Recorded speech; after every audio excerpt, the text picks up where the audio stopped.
Assalamu alaikum warahmatullahi wabarakatuh. Welcome back to English with Susman official channel.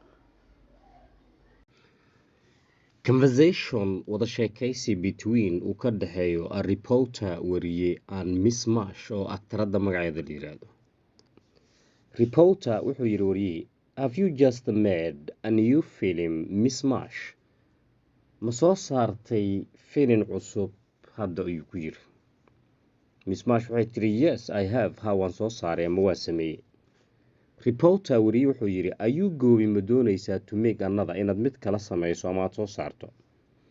Miss Marsh, no, I am not. Maya ma doonayo. I'm going to retire. Waxaan doonayaa inaan ka fariisto filin samaynta ama soo saaridda ama ka howlgalo. I feel waxaan dareemayaa very tired. Daal aad ah ayaan dareemayaa.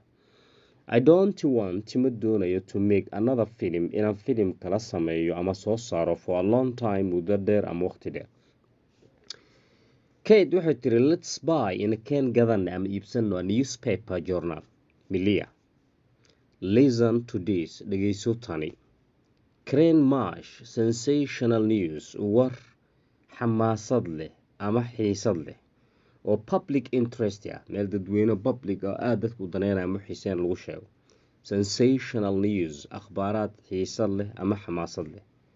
By our reporter wariyaheena Alan Jones. Miss Crane Marsh arrived waxay timid at London airportka London today maanta. She was wearing waxa ay xirneed a blue dress labis midabkiisu buluug yahay. A mink coat iyo coat ama jacket midabkeedu brown oo qam ah deep brown kiisa aad almost black ku dhow baa waxaa la yidhahdaa mink. She told me waxay ii sheegtay she had just made inay hadda soo samaysay ama soo saartay a new film cusub. She said waxa ay tiri she was not going ma aysan doonayn ama rabin to make another inay soo saarto ama samayso filim kale. She said waxay tiri she was going to retire inay rabtay inay ka howlgabto ama ay ka fariisato filim soo saaridda. She told waxay u sheegtay reporters wariyaasha she felt very tired inay aad uga daashay and didn't want aysan doonayn ama rabin to make another film inay samayso ama soo saarto filim kale for a long time. Well, hagaag fancy that ka hela taas ama janta desire ama like it. Fancy that, Kate. Conversation wada sheekaysi between uu ka dhaxeeyo a reporter wariye and Miss Marsh iyo aktarada Miss Marsh la yidhaahdo.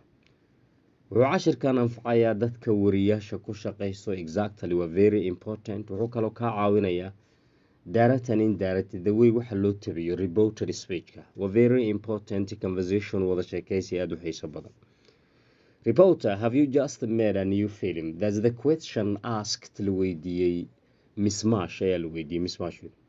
Miss Marsh waxay tiri, yes, I have. Reporter wariye wuxuu yiri, are you going to make another? Ma doonaysaa inaad samayso filim kale? Miss Marsh, no, I am not. Maya ma doonayo. I'm going to retire. Waxaan doonayaa inaan ka fariisto. I feel very tired. Waxaan dareemayaa daalaad ayaan ugu daalay. I don't want ma rabo ama ma doonayo to make inaan soo sameeyo ama soo saaro another film kale for a long time waqti dheer ama muddo dheer.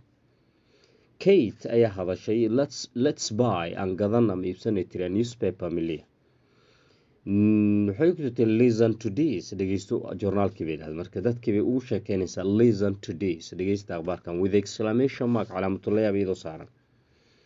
Listen to this. dhegeysta tani. Crane Marsh sensational news war ama akhbaaraad xiisad leh ama xamaasad leh. Sensational means public interest. hadallada laga sheego dadka aadka u daneyn publicada waxyaaba aadka u daneynaya. Sensational news by our reporter wariyaheena Alan Jones ninka la yiraahdo. Miss Crane Marsh arrived waxay timid at London airport today. airportka London maanta.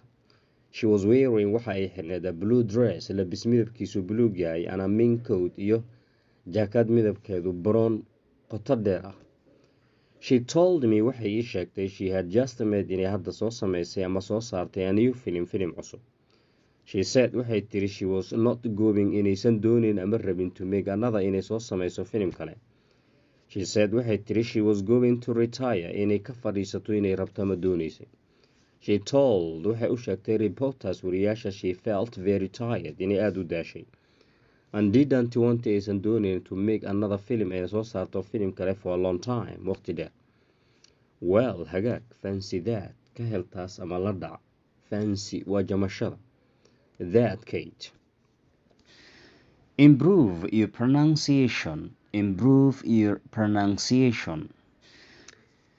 Conversation between a reporter and Miss Marsh. Reporter, have you just made a new film, Miss Marsh? Miss Marsh said, yes, I have. Reporter, are you going to make another film? No, I am not. I'm going to retire. I feel very tired. I don't want to make another film for a long time. Let's buy a newspaper, Millie. Listen to this, Green Marsh. Sensational news by our reporter, Alan Jones. Miss Green Marsh arrived at London airport today. She was wearing a blue dress and a main coat. She told me she had just made a new film. She said she was going to make another. She said she was going to retire. She told reporters she felt very tired and didn't want to make another film for a long time. Well, fancy that, Kate.